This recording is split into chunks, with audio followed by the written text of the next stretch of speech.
What is going on? And welcome back to episode 6 of the Noble Steady Sorta Sports Talk. It's your main man, Tyler. I'm back here with my main man, Joey. What is going on, my friend? Tell the people why we're celebrating. Who man? Who man? They didn't want to make it easy. The rest didn't want to help either. Not at all. Stars are in the Western Conference Finals for the second year in a row, waiting on their opponent who play as of recording tonight between Vancouver and Edmonton. That's going to be a great Game 7. I can't wait. It's playoff hockey right now. I'm getting into it. It's a great time. We had two, speaking of Game 7s, we had 2 yesterday at the time of the recording, which was just fantastic. Those were world wild. So don't get me wrong. We'll get into it more. The first, both games went nowhere the way I think most people thought they were going to go. And then they each had their own kind of interesting little storylines that you could follow for each team, right?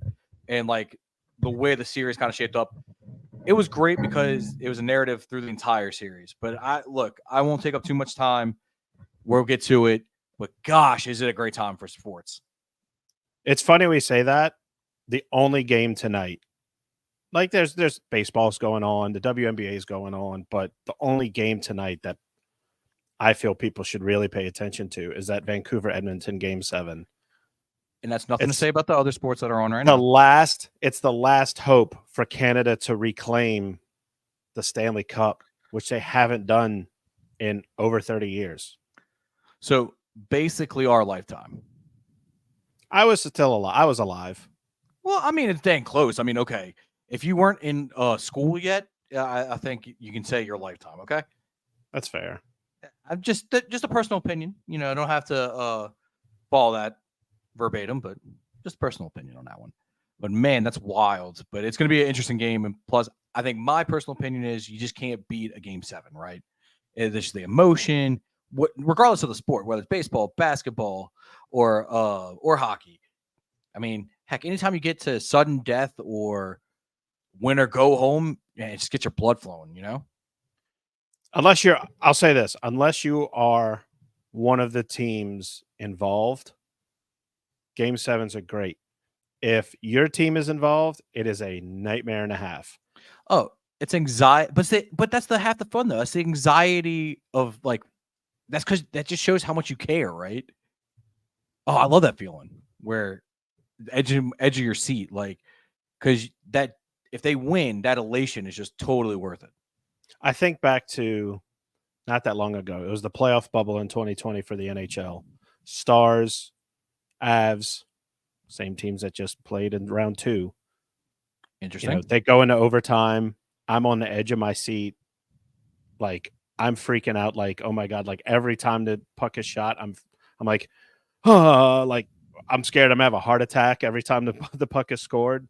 And then Yoel Kiviranta sends it home and the Stars go to the Western Conference Finals. It's just pure elation. It's oh man. And you just come down from that. You can't come down from that for hours. Oh, yeah. You're just come on, you can do it. And there's no feeling better than when your team wins a Game 7 like that, especially when they're close. I like them better when they're close as a, with no skin in a game. When it's my team, I want to blow out. Oh yeah, no, of course you want that party to start as soon as possible, right? But if you have no horse in the race and you're just look, I want a good game, I want to see the emotion, I want to see 2 good teams battle it out for the right to keep playing. One I'll bring you back to that I can fondly remember as a kid not being able to come down from was when Aaron Boone hit the home run in the ALCS. Oh my God! Vividly remember that as a kid. Vividly, I remember watching that game, and my parents were ready to go to bed, but I was like, no, we have to keep watching this. It was close when we watched it. And so we went in their room to watch it and just watching Booney clear that thing out the park. I start jumping up and down, doing, wanting to do every kind of front flip I could to celebrate. Oh, dude, me and you, I completely get that. I was I'm trying not to wake up my mom who has to go to work the next day, right? And I'm just we were all up, yeah. Oh man, but I ended up waking her up and actually got to stay home from school the next day, which was awesome. Lucky. Just Well, it was just because of Fair enough. what can I say? I mean, it wasn't my decision anyway. Um, but there's some. I mean, there's all kind of Game 7 moments that you can just keep going through your head and just. I mean, just one that happened yesterday in the NBA when you talk about the Knicks and the Pacers, the famous one with Patrick Ewing, the doink off the back of the rim off a layup, man. Like, and Reggie finally getting to I was getting to the conference finals, I believe, if I'm not mistaken. I tell you one that I think that happened yesterday would be a Game 7 moment is that crazy lofted shot with 7 minutes left in the fourth quarter. I think it was Rudy Gobert made that. And you just see the guy on the bench. It's like, oh my God, like, how did he make that? Like, that goes up there for sure. So I guess we can dive into we'll save the best. We'll save the hockey, the best for last. Yes. Okay. So we'll start with the Denver game. I'll be the first to admit I completely thought that Denver was going to flip the switch, just turn a championship pedigree on, and coast on through. The T-Wolves would learn from this, and then probably be a real contender next year. And for about 24 minutes, I looked like a freaking genius. Ant wasn't shooting well. I mean, Jokic was just rebounding anything that was within 5 feet of him. I mean, I want to say he had 15 rebounds, somewhere in the neighborhood of that in the first half. So, I mean, I was feeling good. Jamal Murray was actually scoring.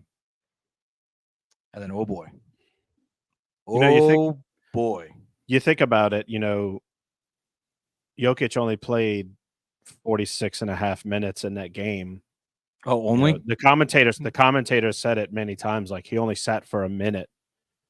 At some point you have to start to think like, well, maybe we should start putting, I know he's a force to be reckoned with, but let's give the man a break at some point, but I think what they did was they said, we're going to make him beat us.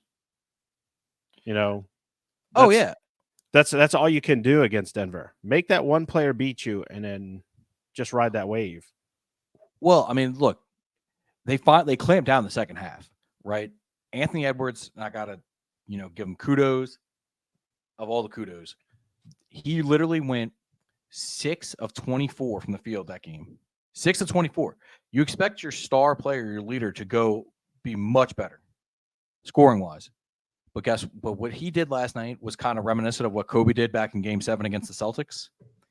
It's actually pretty freaky. It's a pretty close stat line. I mean, shooting wise, like 6 of 24, I believe it's the same exact one. I may have to fact check that one.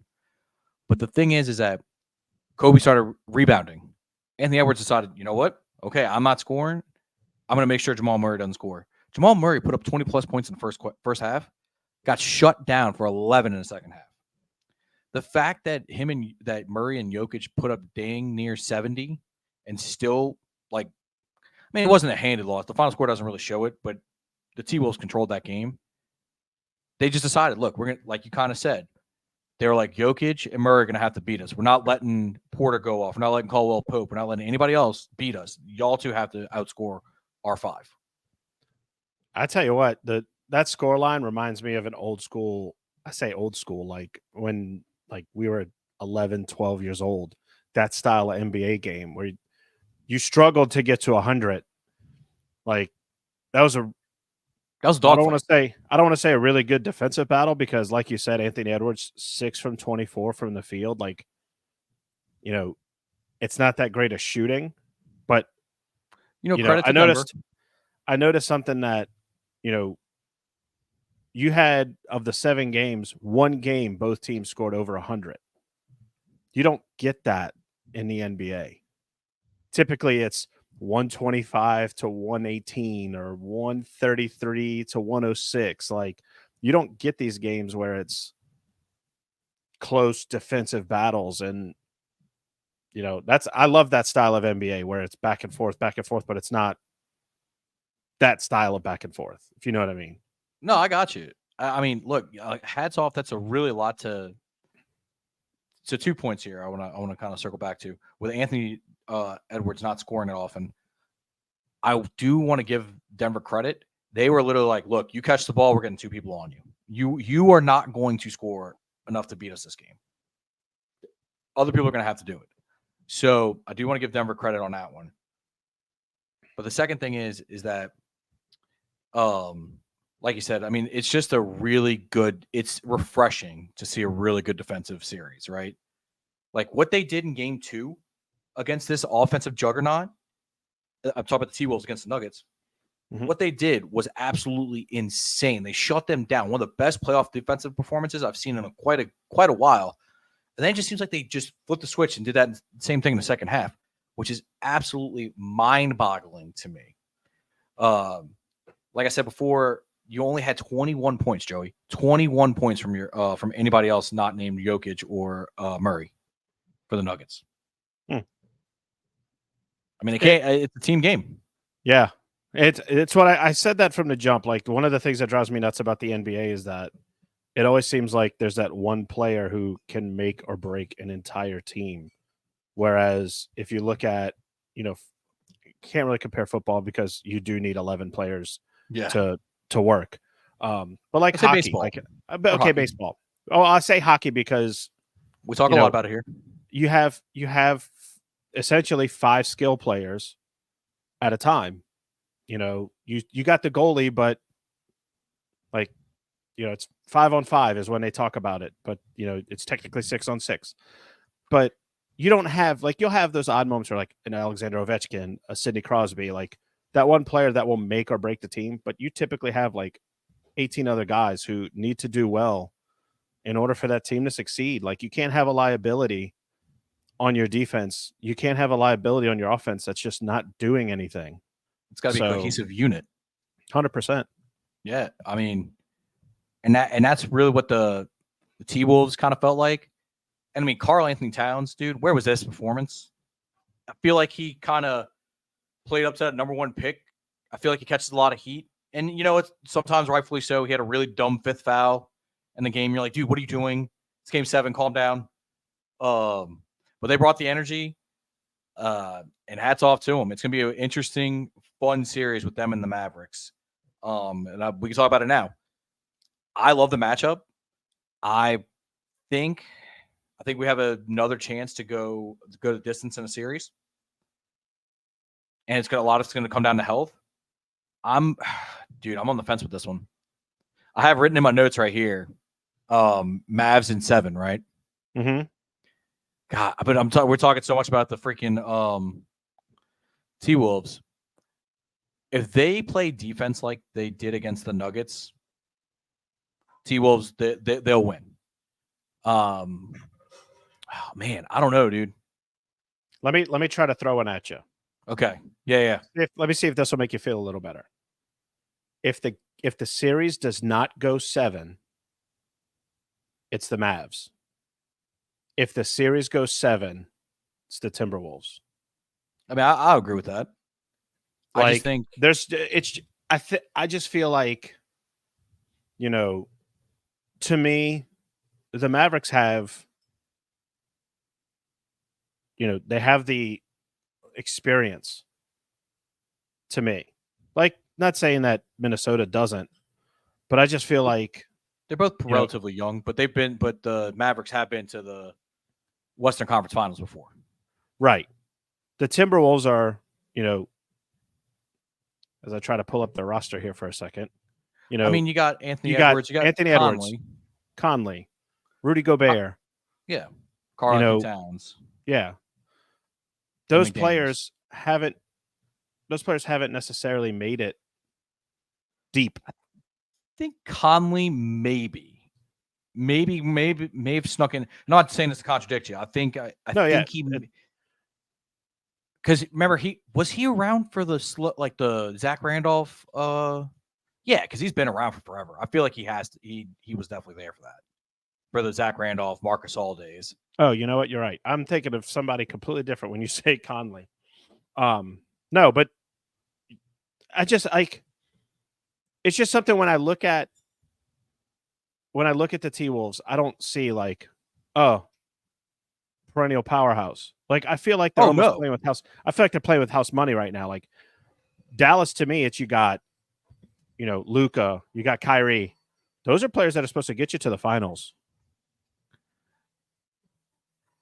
1,000% agree with you, buddy. Oh my God, I cannot agree with you more.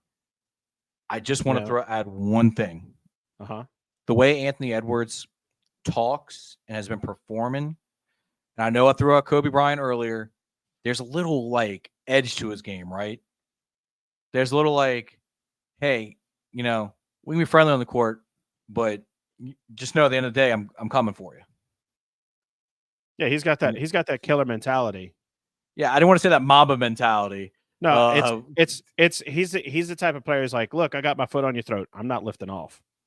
Yeah, and there's something refreshing about that too, and especially nowadays when you have everybody's like buddy in the leagues, and that's a good thing. I don't want my players trying to like hurt each other or anything like that. But it's refreshing to see a little bit of like, oh man, it's that old school mentality of we're not going out to eat after. Exactly. I'm here to beat you. Exactly. So you know what? Screw it. I'm changing it. I'm gonna go Timberwolves. I just think it's gonna 7.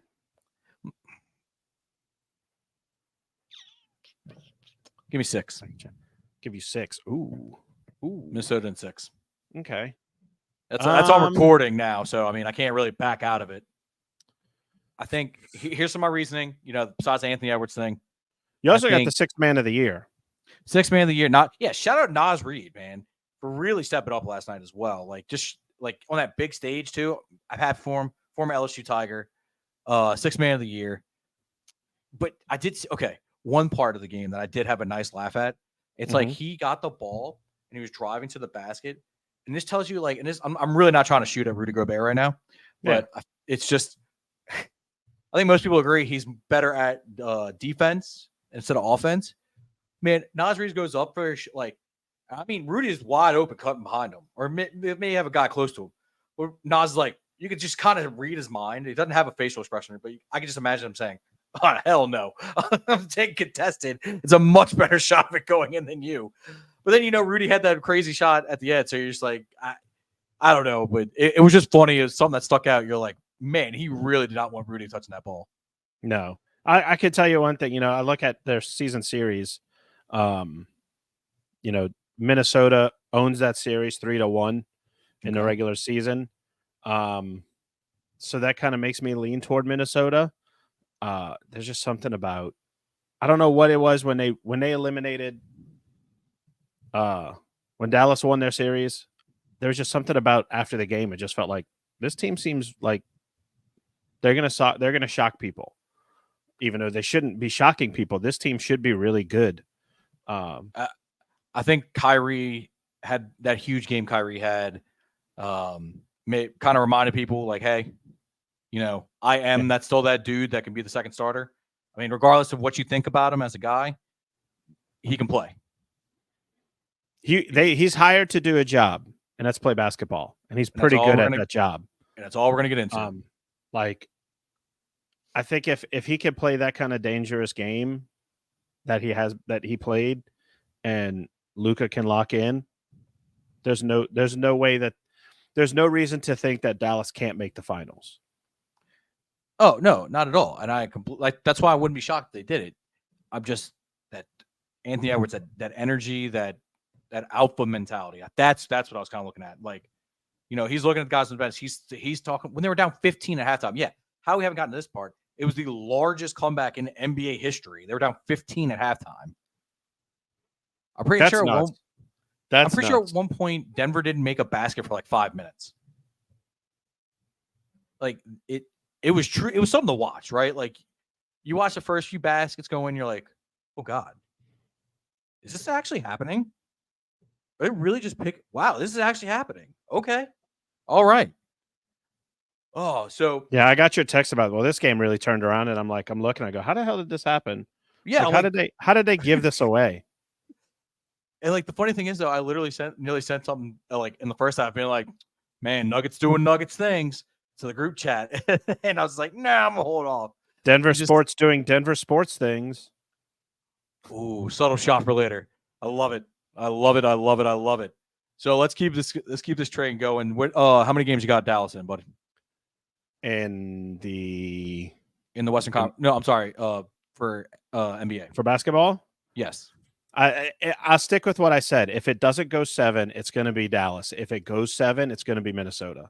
If you give, I say that because if you put Minnesota in pressure, if you have them pressure to be eliminated, that's when Anthony Edwards is going to just wake up and he's going to just start he's going to he's going to make that adjustment of, hey, shooting threes ain't really working for me right now. I need to start dishing the ball out. That's going to be like, in my mind, my mind is telling me Minnesota in 7. I don't want to say my heart because I'm not a Mavericks fan. I get what you're saying, though. I could see I can see that going both ways. Yeah, they are. Very entertaining team. Sorry, I didn't mean to cut you off there. No, you're good. You're trying to call me out on my cop out. Yeah, exactly. I'm 100% going to call you out on your cop out. But you know what? I'll let you get away with this time because we got to keep it going along because I want to get to that last segment. But we do have to talk about the other Game 7 that happened. This was actually the early game because we're going in reverse order just to keep you all really waiting. That was Game 7. The Western Conference gets a lot of hate for starting at like 9:00. So so start early, So yeah, those people deserve sleep, guys. Come on. Yes, they do. They do. We do anyway. Yes. Game 7, Madison Square Garden. You had the Knicks being outpaced by the Pacers, losing 130-109. And I think my first note that I literally have here while I was watching the game was, holy cow, Pacers can't miss. Dude, like, what the heck? They set a record for a game. 67.1% from the field. And that's when they were missing crap at the end. Dude, 7 to 10, essentially 7 to 10, and they shoot the ball 10 times, they're making it 7 of them. That's unheard of in the NBA. I'm going to tell you something. That you're going to have to remember for the Eastern Conference Final. And anytime Boston plays, live by the 3, die by the 3. Oh, and let me tell you, Indiana is going to have that's going to be how they win that series. If they're going to have a chance against Boston, they're going to have to shoot the lights out.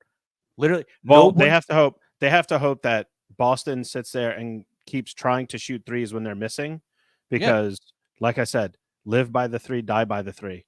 Boston loves to live by the 3, but they keep trying it even when they're not hitting.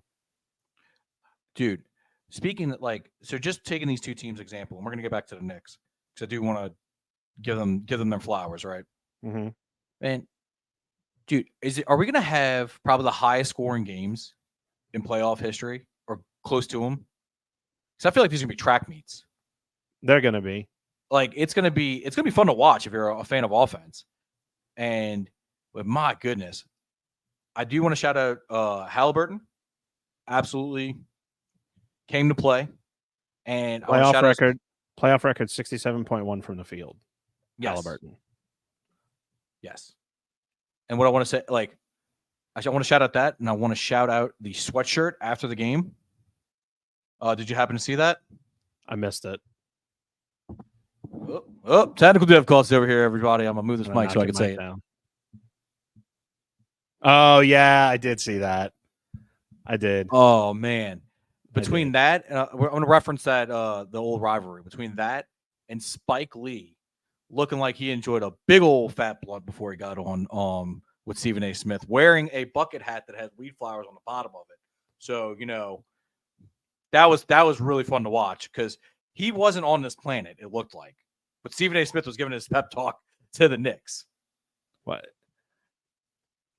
It was just two fantastic things I wanted to shout out. That's all it was. Stephen A., he makes fun of the Cowboys. And again, I'm the only team in Dallas that I like is the Stars. I'm not we just happen to talk Dallas a lot because they're in the news. As much crap as he gives the Dallas Cowboys for having not made, I want to say, the conference final in 20 years. It's dang near 30. They haven't won a Super Bowl in 28 years. 30. Yeah. He needs to take this Knicks beating. He needs to just take it. Are you calling this karma? Yes. Oh, yes. Man. You heard it here first. because look, he's going to dish it out. He has to take it now. I feel like he has sometimes, man. I mean, dude, the guy's been a Knicks fan for a while, okay? So he's had his fair share of heartbreaks, but you heard it here. Apparently Joey's going to call out Stephen A. Smith. I am. Oh, there it is. I love it. I love it. Oh, but yeah, man. Look, we all joking aside, the Knicks, dude. The fact that they got to Game 7, the number 2 seed in the Eastern Conference, with all the injuries they had, hats off. Just for sticking together. Like, I'm pretty sure 4 out of the 5 guys that were starting, maybe 3 out of the 5, weren't starters to start the season. Freaking OG Anunoby, hats off to you too, man. Trying to go out with a pretty bad hamstring strain from what it looked like we were trying to play through. Hits his first 2 shots, and then you could just see the Pacers were going after him. Like, there's actually a report on ESPN where there's Brian Windhorst was like, yeah, they were apologizing to him for like doing what they did to him. Because like they had to go after him. You know what I mean? Like if he's injured, they're going after him. It's part of the game. Yeah, it's part of the game. Really, yeah, 100% it was. 100%. If you're going to be dumb enough to put somebody hurt out on the floor, you deserve to have people like that. If you have a weak link, I'm going to attack it. Like that's not. Oh, that's all gamesmanship, dude. Yeah, it's part of the game. Like you don't sit there and go, oh well, this is how we're going to do it, and then be hurt by the fact that you left a guy who's hurt out there, and oh look, they attacked us there. Oh my God, you can't be serious. Like no, duh. No, look, I agree. It was just one of those things where it was interesting. You don't hear that very often, right? But I think the Knicks should be excited moving forward. I mean, unless you're Jalen Brunson. I mean, look. Thank you for saying that. He did break his hand. But did you see his post-game press conference? Yeah, he was not a happy camper. They asked him about, do you find this like? They said something about like, do you consider this a successful season? He goes, did we win the championship? Do we get close? And do we get close? It's not successful. And okay. I think you can consider this a step forward. Not successful. Like if you like, I would say like, I'm not going to call this successful. I'd call this a step forward, a step in the right direction. We made it further than we did before, and we know we need whatever pieces we need to get further. Let's also add a little context. The guy just did lose a Game 7 and break his hand all in the same day. So probably not the most chipper of guys, but I also don't hate that response from him. I want, like, as a fan, I want that to hurt. It shows they care. Yes. Right. Yeah. It shows that they're pissed off. Like, man, we should have won that. I'm going to quote my favorite band, Nothing More, their song, If It Doesn't Hurt. And it's, if it doesn't hurt at all, then it doesn't mean a thing. Exactly. So the fact that he shows that he's hurt by it and all that, that just proves like, it meant something. And that's what you want. You don't want him just going in like, whatever. Like I want to see him mad. I want to see him ticked off. I want to see them like hurt. It's, and not for it being so weird, sadistic kind of thing, but it's like we said, it shows that they care. It shows that they're invested. Exactly. And as a Knicks fan, look, you got to be super excited. This is a tight knit core that really meshes well with Thibodeau, right? The way he wants to play. They get healthy, who knows? I don't think the series is close if they're fully healthy, but we can't. That's the reason we play the games. And speaking of injuries, I mean, you look at the Pacers' road to the Celtics as we kind of look forward now, right? The Pacers have played the Bucks without Giannis for the entire series due to the calf strain, and then during that series, Dame gets hurt.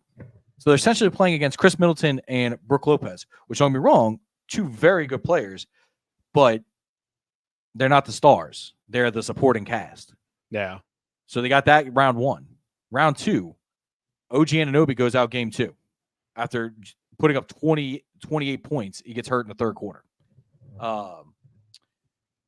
Jalen Brunson breaks his hand. He clearly was beat up the entire round. And, I'm not, and please, Indiana fans, I'm not trying to take this away from them. I'm just putting in perspective for what I'm about to say. The only reason I'm not picking the Celtics to sweep is because the Celtics almost always drop a game. But I'm saying gentlemen sweep, Celtics in 5. This is getting down to pretty much make or break territory for Jaylen Brown and Jason Tatum as this duo, right? Either that or Missoula will get the axe, but this is going to be another bite at the apple. This is their best chance. Okay. I'm gonna ask you a question. Yeah. Do you know what this weekend is? Memorial Day weekend. What typically happens Memorial Day weekend? Get Monday off. There's a pretty big event that happens in the city of Indianapolis. Indianapolis 500, right? The city of Indianapolis is buzzing right now because not only is their team in the Eastern Conference Final, the Indianapolis 500 is this weekend. It is a big time to be an Indianapolis sports fan. You know, you've got Halliburton. You've got, I'll put names together. Halliburton and Kyle Larson. They don't need anything to each other, but those are the two biggest names right now in Indianapolis. Kyle Larson did something the other day that not a lot of people do. He went from a heavy stock car, he got in an Indy car, and he put it on the second row of the Indianapolis 500. He shocked the world saying that, oh, this guy can wheel. I think Tyrese Halliburton and the Indiana Pacers are going to pull a Kyle Larson, shock the world, and make it to the finals in 6. Wow. Okay. They're going to make it row 2 of the Indianapolis 500 and win it in 6. So, look, I just think they would have to shoot the lights out again. My thing is, if Boston has an off game and they try to shoot that 3 and they're off shooting the 3, they're going to keep trying to shoot the 3. Well, that's why I give them. That's why I give Indiana 1 game. I'm not going to give Indiana 1 game. You're giving them 4. Listen, I think Boston takes both game 1 and 2. Game 3 and 4 go to Indiana because that arena is going to be lights out. And then game 5, they're in Boston. That's just going to be Boston's off game. Indiana's going to win. They're going to take it back to Indianapolis and take it. I mean, well, only time will tell, bud. Only time will tell. I like it, though. I like it. So I got to add a little bit of that Indianapolis 500 flair. I like it. You know what I mean? Like, you just had to sprinkle it in there, Yeah, just to sprinkle it in. But overall, fun day of basketball yesterday. We also had the Preakness this weekend. That was a big day of betting. And I forgot that the Preakness was on Saturday. So did I, until I turned on Peacock and it was the first thing that came on. I'm like, oh. I mean, I think they didn't do that great. Like, I didn't see it promoted on anything. I'll tell you what, the horse that won, Sterling, something gray. It escapes me right now. I'm sorry, folks. I'm just kind of throwing us in mid-episode. So it wasn't Mystic Dan? It was not Mystic Dan. Son of a bitch. No, the horse ran wire to wire. Really? Yeah. I was like, what the heck is going on right now?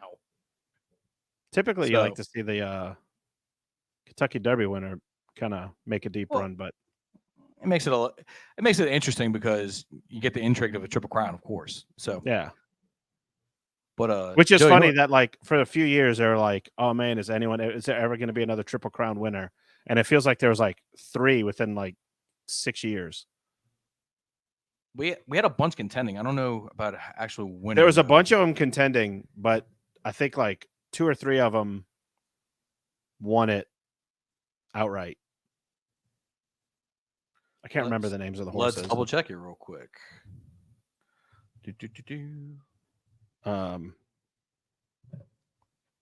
Justify, American Pharoah, Affirmed.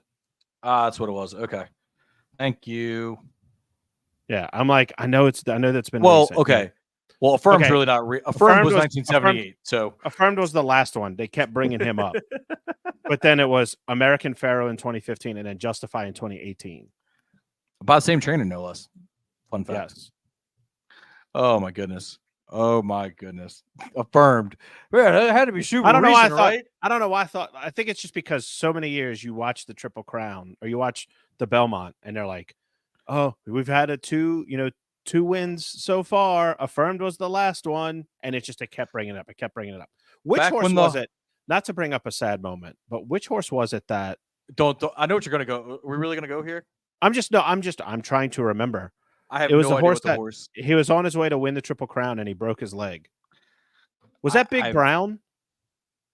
I have no idea. We're taking a weird Wasn't that the Preakness? maybe. It was Barbaro, I think you're thinking. No. Yeah. Yeah, no, I won a Kentucky Derby and then lost. I mean, then poorly broke his leg. Barbaro. Barbaro, yeah. That wasn't close either, Joey. Like you're thinking way the hell back, and like I could have swore. Well, no, like I didn't think it was like 2 years ago, but like it wasn't a Triple Crown winner though. I know they had one. they won the Derby. They were the favorite to win the Preakness. yeah. Excuse me. Yeah, when There was a horse not too long ago that did break not its too leg. long ago that broke its leg. Mid race. Yeah, I remember that. Yeah. that was very sad. And There's even one. What thank year you is for this? okay. Can we stop talking about dead horses here? Sorry. We are I'm sorry. killing the female demographic here Listen, and all of our equestrian enthusiasts. Okay, I'm just trying to talk about the history of a big event. Okay. can we talk about the dark history of it? Hey, sometimes it's got to be brought to light. Sorry. Like, What? We were so It's- happy look. talking about basketball, and you just decided to take a left turn and be like, it could be way worse. It could be way Dude, worse. it could be I way just- worse, but we're not going to do that. Like we talked Triple Crown. It's like, oh man, some of these horses were so close, and then I'm like, there was one that was really close that could have won. Ladies, Or was like a favorite. And welcome to the mind of it, a person with ADD. I was about to say, ladies and gentlemen, I think I may have broken Joey. Well, let's bring this back on track and talk about what I know you were dying to talk about, sir. I have given you the stage, the most time allowed in our show segments, as we talked about before. Broseph, inform the people of what is going on. So, the Dallas Stars are in the Western Conference Final for the second time in a row. Hi Tyler. My bad. They're in the Western Conference Final for the second year in a row. They have done something that no team has done in the past. They have beaten the last two Stanley Cup champions to get to this point. They beat the Vegas Golden Knights, who won last year's Stanley Cup, and the Colorado Avalanche, who won the year before. One thing, if you remember in round one, when I was saying might as well freaking crown the Vegas Golden Knights, is you don't see teams lose the first two games at home in the playoffs and succeed. Right now, they're on their way. The refs tried to take it away from them. Oh, boy, did they. And let me tell you, officiating in this series, there was a moment where there were 6 players for Colorado on the ice. Never got called for too many men. Can I jump in real quick about Yeah. the officiating? Because I feel like at least once, if not twice, I don't want to say twice because I'm not 100% sure, but I know Mhm. at least once per game, I would get a text being like, WTF, that was BS. Something along those lines from you. Like, I feel like, see, I don't notice a lot of it. I'm still picking it up, but I feel like you filling me in. Thank you for the Hockey for Dummies lessons, but you fill me in as we go has definitely helped. But I feel like I was going to mention the officiating in the series, but I'm glad you brought it up.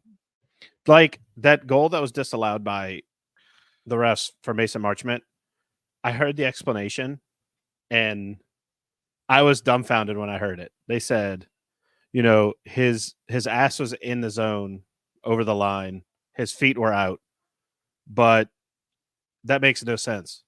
He got pushed into by Cale Makar. It's like an NFL punt return. If they initiate the contact, guess what? You don't call the foul. But like what You let it go. kills me is they had another game where there was something even more egregious that happened to the goalie, and they allowed that goal that should have been goaltender interference. And it's like, how are you going to allow that, but you're not going to allow this? Like, don't get me wrong, it ended up becoming nothing because Duchesne ended up taking care of business, but Yes, he like did. it's hilarious to me that this officiating is as bad as it's been, but there's no real fix to it. Like it's just something that we just like the only thing that they could do is as soon as that happened, instead of picking A or B to make the call, they do like Europe where it's, hey, we're gonna look, like they put the hand in the air for like they do icing or offside or something like that. Just go, we're gonna look at it. Okay, they go look at it and then they just make an A or B call. But I think and a lot of people have agreed, a lot of the experts, a lot of former players have agreed, if they would have made that call on the ice a goal, it would have been a goal after the review. Yeah. If like them making that call of a no goal, like you're not really gonna change the mind. And it's exactly. it's not a thing where it's like, we're trying to prove a point. It's, you just kind of put yourself in a corner and you're just stuck. Like it has to be definitive. And Exactly. they couldn't make a definitive change on it. So it sucks that it happened, but I mean, at the end of the day, it's a wash. Yeah. Two of the things that I loved about the way it actually did end, if you go back and watch the goal and the celebration after, if you see the whole ice, you see Mason Marchment kick, I want to say it was Nate McKinnon's stick or Cale Makar's stick out of his hand after the goal, which was pretty funny. And just the fact that it was who scored the goal. You know, Matt Duchene scoring that goal was, he was drafted by Colorado. He said he loved his experience out there. His family's from there. He went on to play for Nashville, got bought out, and came to Dallas because he knew that Dallas can win a cup. And if you watch his post-game interview with TNT, he's just hearing that interview. It's like he's not thinking about us. He's like, "Do I want to win a cup? Yes, but there's people in this dressing room that I really want to win the cup for." And he called out like Jamie Benn, Ryan Suter, Joe Pavelski, like those older guys who haven't won a cup yet. And it's that selflessness that I feel like permeates through this team that makes me think like there's a chance that they're going to be hoisting the cup in June, which would be fantastic. Well, like you said before, earlier in the show too, Western Conference for the second year in a row. Like, I know parts and pieces change, but there's still a core there that lasts, that remembers that thing, remembers that hurt of losing and finally builds on it, right? But I gotta say, it was entertaining as all can be. I'm loving watching it right now. I did want to say one thing. I did notice how the coach, DeBoer, really loved his comments after after game 3 when they kind of just hunkered down defensively because they're having issues with the scoring in the third. I'm pretty sure where what he said here. He's like, how, and he kind of speaks that team mentality, right? I think our group took it personally when everyone questioned whether we could hold a lead in the third. It was warranted with how the first 2 games went. It's the accountability there, but then realizing, look, we need to get our what straight and figure out, tighten it up. Do you know what's crazy? Pete DeBoer has been in the Western Conference Finals, I think, the last 3 years. Because he was Vegas's coach prior. Yeah. I think they made it to the conference finals, and then he came to Dallas and he's been there. He's undefeated in game 7s. He's 8-0 in game 7s across his coaching career. He's brought New Jersey to the Cup final. He's brought San Jose to the Cup final. He's successful where he goes. When they hired him, I was kind of like, like I see his success, but for some reason to me, it just, coming off of Jim Montgomery before he got fired in 2020 or 2019 rather, and then going into Rick Bowness, I felt like, it was something about him coaching. I'm just like, I don't know about him, but I'm really glad I'm being proven wrong. Oh yeah, right. Like after last year, like how it ended last year, I was like, you know what, Pete DeBoer's a really good coach. I think it's just because he hasn't won the cup yet that I look at him and I go, But like on 8-0 in game 7s, just having the success that he's had with this team, it's, the pieces are there. This is the deepest team I think left in the playoffs. Our first Not worried two, about the Rangers? the first, kinda, but I'm Starting out pretty there. sure, like, Dallas is taking care of business this season.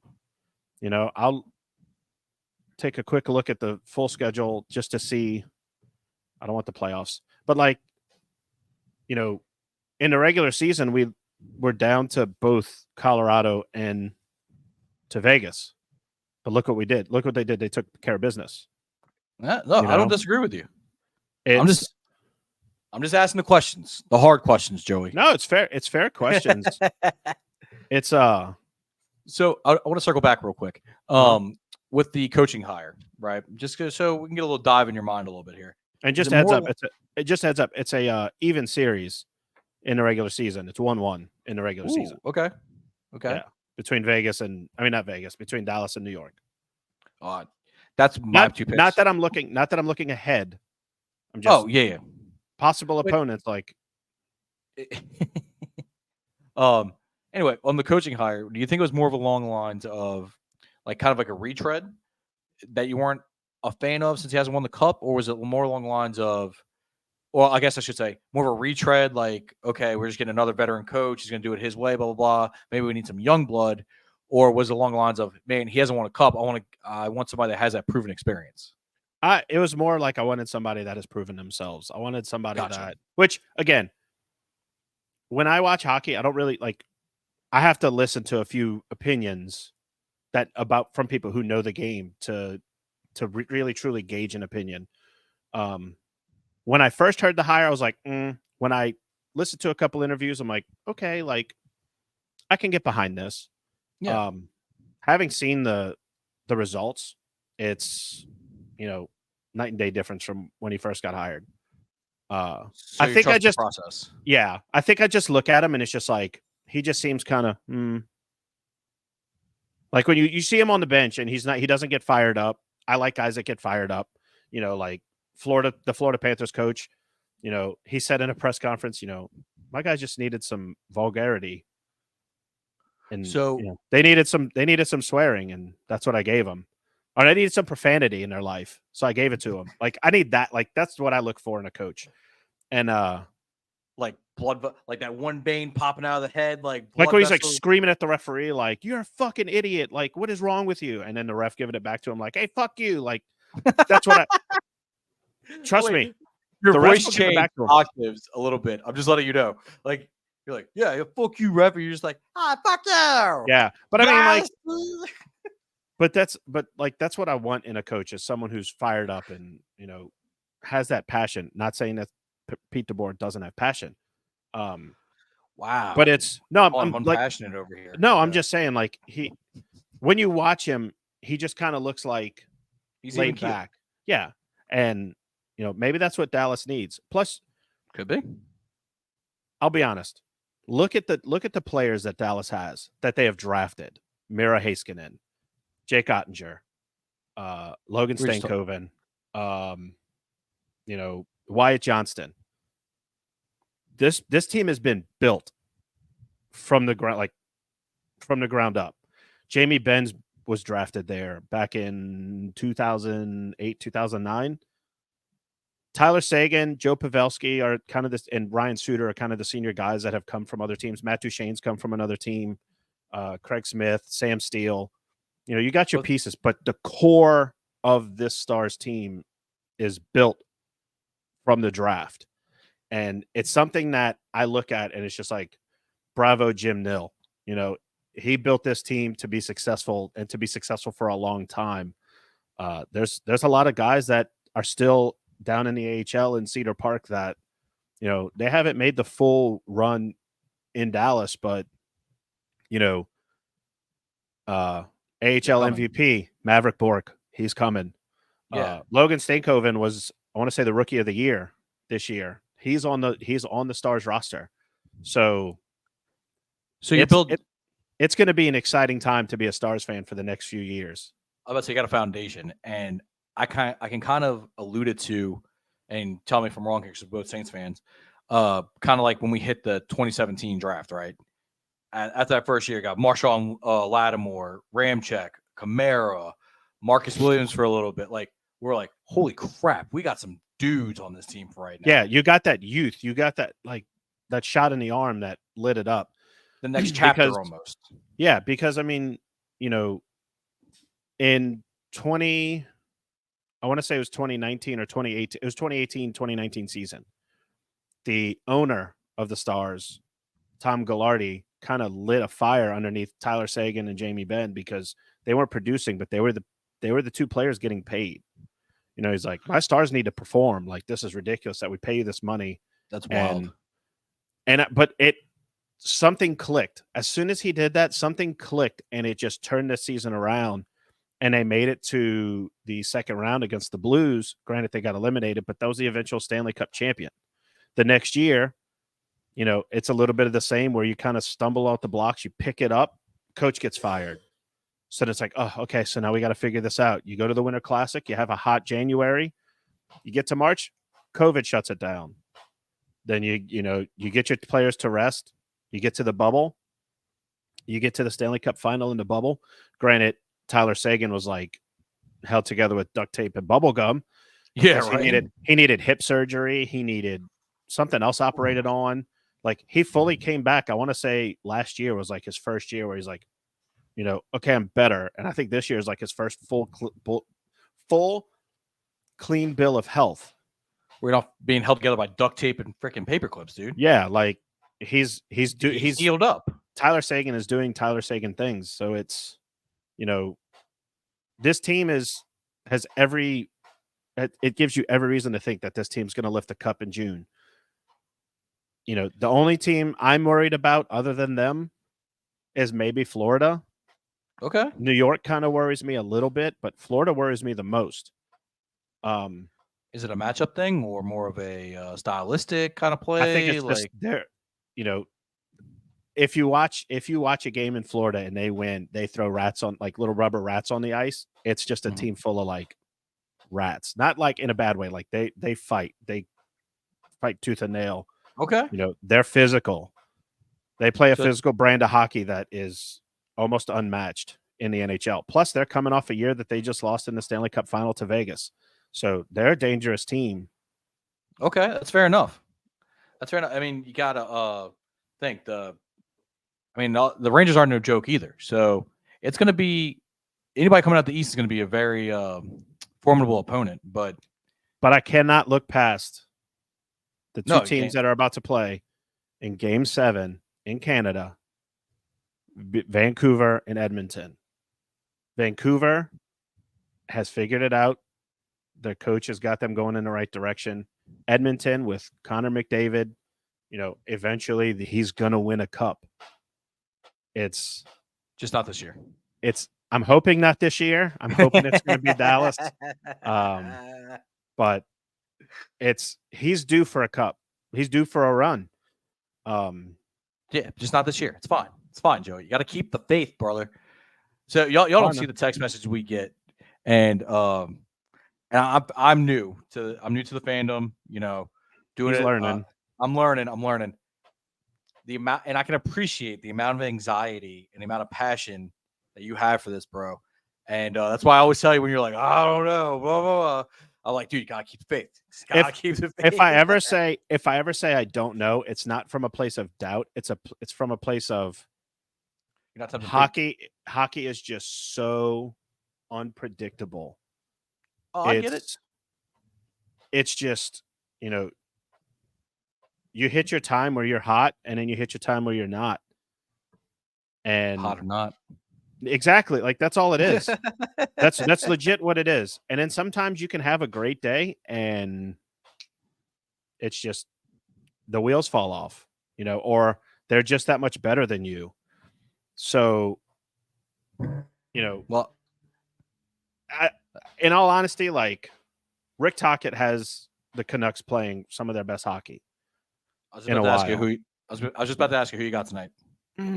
So I've always said that if, like, when the playoffs started, if the Stars couldn't make it, I would not mind seeing the Canucks make it, just because I like Rick Tocchet. Okay. And the Canadian thing too. Yeah, but I like the fact that Canada hasn't won a cup in 31 years. God, that'd be like if we had baseball in like, I don't know, one of the Latin American countries.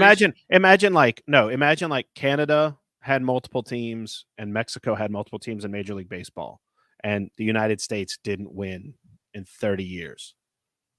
That's true. That's what it would be.